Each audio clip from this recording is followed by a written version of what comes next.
공은 비어있다는 뜻이 아니다. 우리는 공이라고 하면 흔히 아무것도 없는 것, 텅 빈 것, 허무한 것을 떠올립니다. 그래서 모든 것이 공하다라고 하면 그럼 아무것도 없다는 것인가 라는 생각이 듭니다.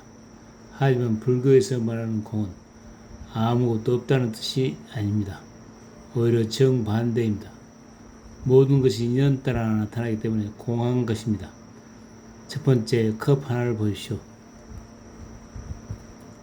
여기 컵이 하나 있습니다. 우리는 이것을 그냥 컵이라고 생각합니다. 그런데 컵을 자세히 살펴보면 컵이라는 것은 어디에서부터 독립적으로 존재하고 있는지 찾을 수 없습니다. 흙이 있어야 하고 물을 넣어 반죽해야 하고 모양을 만들 사람이 있어야 하고 불에 구워야 하고 운반해야 하고 판매하는 사람이 있어야 하고 내가 그것을 구입해야 합니다.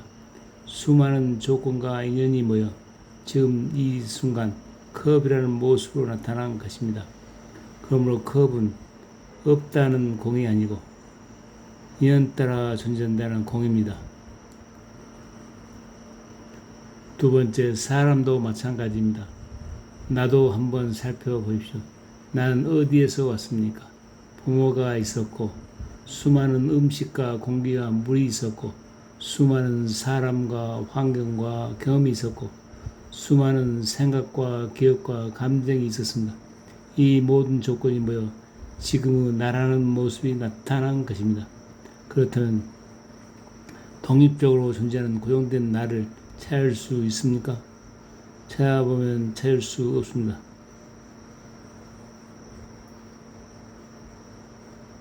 그렇다고 내가 없습니까? 아닙니다. 분명히 지금 여기에서 몸도 있고 생각도 있고 말하고 행동하고 있습니다. 그러므로 있는 것도 아니고 없는 것도 아닙니다. 정확히 말하면 인연 따라 나타나지만 고정된 실체는 없습니다.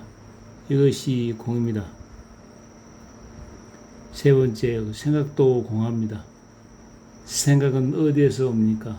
내가 마음 먹고 하나하나 만들어냅니까? 어느 순간 갑자기 생각이 일어납니다. 그리고 잠시 머물다가 사라집니다. 또 다른 생각이 일어납니다. 생각 하나도 혼자서 독립적으로 존재하지 않습니다. 기억이 조건이 되고 경험이 조건이 되고 현재 상황이 조건이 되고 감각이 조건이 되고 또 다른 생각이 조건이 되어 새로운 생각이 일어납니다. 그러므로 생각 역시 공합니다. 하지만 생각이 없다는 뜻이 아닙니다. 생각은 일어나지만 고정된 실체가 없습니다. 넷째, 감정도 공합니다. 화가 날 때 우리는 생각합니다. 내가 화가 났다. 그런데 화를 자세히 살펴보십시오. 어떤 말을 들었습니다. 그 말을 해석했습니다. 생각이 일어났습니다. 좋고 싫음이 생겼습니다. 감정이 일어났습니다. 그 감정을 내 것이라고 붙잡았습니다. 화라는 것도 수많은 조건이 만나 잠시 나타난 현상입니다. 조건이 바뀌면 화도 사라집니다. 그렇다면 화는 없습니까? 아닙니다. 분명히 일어났습니다. 그러나 실체가 없습니다. 이것이 공입니다. 다섯 번째, 공하기 때문에 변화할 수 있습니다. 여기서 공의 놀라운 의미가 드러납니다. 만약 모든 것이 고정된 실체라면 변화할 수 없습니다. 나는 원래 이런 사람이고 저 사람은 원래 저런 사람이고 내 성격은 원래 이렇고 내 인생 원래 이렇다고 한다면 변화가 가능성은 없습니다. 하지만 모든 것이 인연 따라 일어나고 인연 따라 사라지기 때문에 변화할 수 있습니다. 화도 바뀌고 생각도 바뀌고 관계도 바뀌고 삶도 바뀝니다. 심지어 우리가 그렇게 단단하게 붙잡고 있던 나라는 생각도 바뀔 수 있습니다. 공하기 때문에 자유로울 수 있습니다. 여섯 번째, 연기와 공은 서로 다른 이야기가 아닙니다. 연기법은 이것이 있으므로 저것이 있고 이것이 일어남으로 저것이 일어납니다. 모든 것이 조건과 인연에 의해 나타난 것입니다. 그런데 여기에서 한 걸음 더 들어가 보면 들어가면 질문이 생깁니다. 인연 따라 생겨나는 것은 독립된 실체가 있는가? 없습니다. 인연에 의존을 해서 생겨나기 때문입니다. 그래서 연기이므로 공하고, 공하기 때문에 연기입니다. 이것이 중도의 핵심입니다. 공은 허무주의가 아닙니다. 7번째, 공은 허무주의가 아니다. 공을 잘못 이해하면 어차피 다 공한데 뭐가 중요하겠습니까?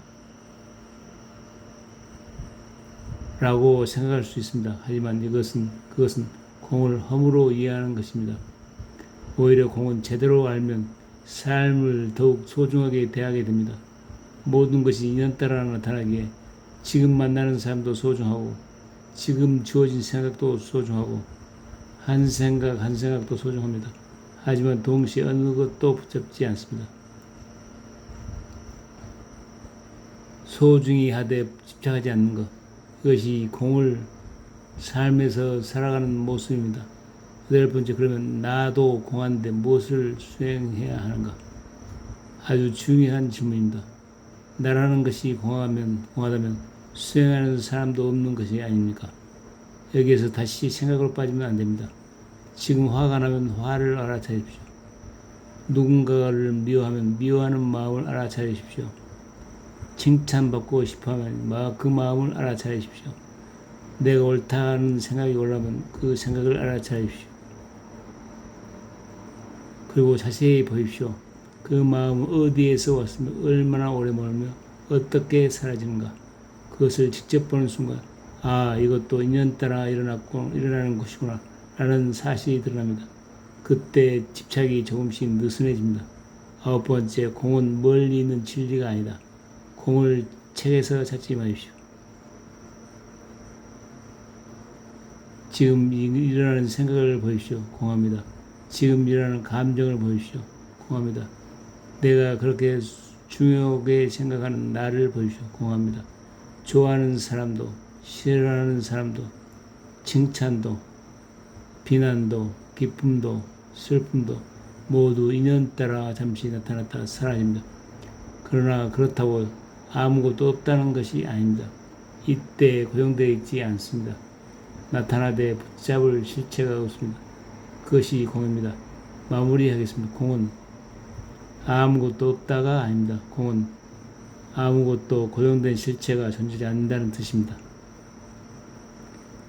꽃이 공하고, 사람이 공하고, 생각이 공하고, 감정이 공하고, 나라는 생각도 공합니다. 그러므로 공을 깨닫는다는 것은 세상을 부정하는 것이 아니라 세상의 모든 것이 인연 따라 나타나고 사라지는 것을 있는 그대로 보는 것입니다. 그리고 그때 비로소 붙잡을 것이 줄어듭니다. 생각이 와도 붙잡지 않고, 감정이 와도 붙잡지 않고, 칭찬이 와도 붙잡지 않고, 비난이 와도 붙잡지 않습니다. 오되 붙잡지 않고, 가되 보내지 않으려 하지 않습니다. 그저 인연 따라 일어나고 인연 따라 사라지는 것을 봅니다. 이것이 공을 머리로 하는 것이 아니라 삶 속에 살아가는 것입니다. 오늘의 하도입니다. 인연 따라 나타난 이것은 어디에서 와서 어디로 가는가? 인연 따라 나타난 이것은 어디에서 와서 어디로 가는가? 답을 생각으로 만들지 마십시오. 생각 하나가 일어나는 순간 그 생각의 생겨남과 사라짐을 직접 보십시오. 생각 하나가 일어나는 순간 그 생각의 생겨남과 사라짐을 직접 보십시오. 그 자리에서 공은 설명이 아니라 살아있는 사실이 됩니다. 감사합니다. 생각을 일으키는 바로 이 순간, 알아차리는 바로 이 순간, 이 순간이 수행입니다. 구독과 좋아요는 유익한 법문을 이어주는 청매대입니다. 성불하십시오.